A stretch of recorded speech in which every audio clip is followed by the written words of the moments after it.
Welcome back to the Central Prairie Grain Market Update, your go-to source for grain market news and local crop insight.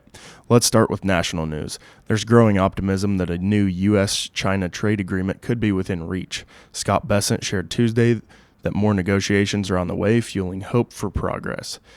If talks don't result in a deal, however, President Trump's reciprocal tariffs are set to begin November 10th, starting with a 34% tariff on Chinese goods and potentially climbing to 50 to 60%.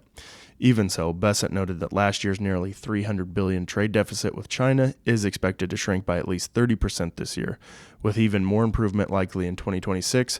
One sticking point remains: China has yet to purchase U.S. soybeans for this marketing year. Markets responded positively on Tuesday. Corn, soybean, and wheat futures all finished higher. December 2025 corn picked up about 6 cents, closing near $4.30 per bushel, supported by a softer U.S. dollar and expectations of a tighter crop. November 2025 soybeans gained 7 cents to end around $10.50 per bushel on trade optimism, while Chicago wheat futures notched their fourth straight session of gains thanks to fresh signs of export demand. In Washington, fertilizer costs are getting fresh attention.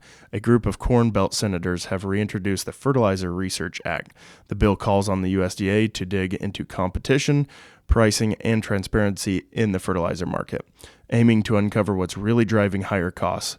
With fertilizer expected to make up around 36% of a corn farmer's operating expenses this year, farm groups like the National Corn Growers Association and the American Soybean Association are strongly backing the effort. Now let's bring it back home.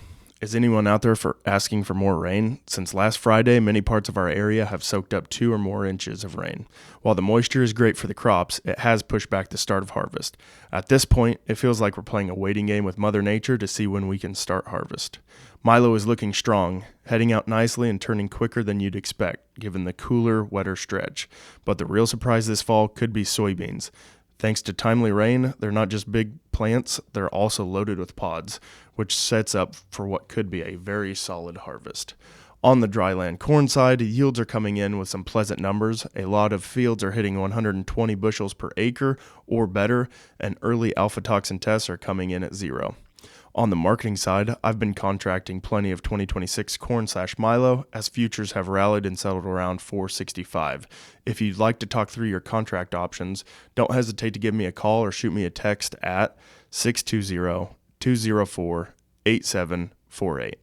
That's all for today's update. If you'd like more insight like this, you can sign up for the Central Prairie Co-op podcast at cpcoop.us/podcast. Thanks for listening to the Central Prairie Grain Market Update. Until next time, stay safe out there.